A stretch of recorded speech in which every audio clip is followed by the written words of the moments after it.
Chapter 24.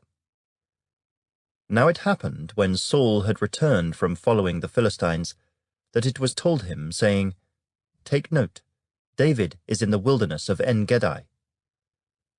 Then Saul took 3,000 chosen men from all Israel, and went to seek David and his men on the rocks of the wild goats.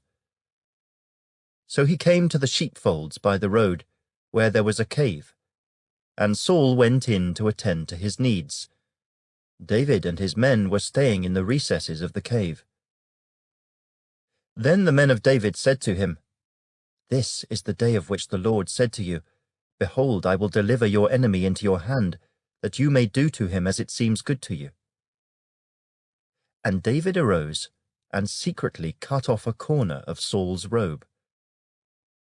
Now it happened afterward that David's heart troubled him, because he had cut Saul's robe. And he said to his men, The Lord forbid that I should do this thing to my master, the Lord's anointed, to stretch out my hand against him, seeing he is the anointed of the Lord. So David restrained his servants with these words, and did not allow them to rise against Saul. And Saul got up from the cave and went on his way.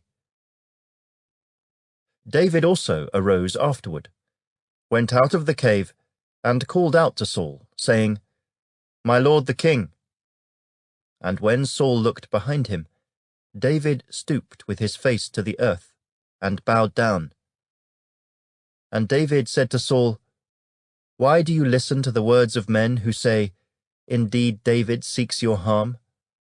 Look, this day your eyes have seen that the Lord delivered you today into my hand in the cave, and someone urged me to kill you. But my eye spared you. And I said, I will not stretch out my hand against my Lord, for he is the Lord's anointed. Moreover, my father, see, yes, see the corner of your robe in my hand.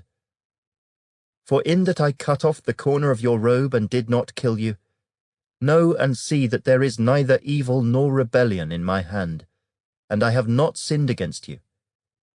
Yet you hunt my life to take it. Let the Lord judge between you and me, and let the Lord avenge me on you. But my hand shall not be against you. As the proverb of the ancients says, Wickedness proceeds from the wicked. But my hand shall not be against you. After whom has the king of Israel come out? Whom do you pursue? A dead dog? A flea?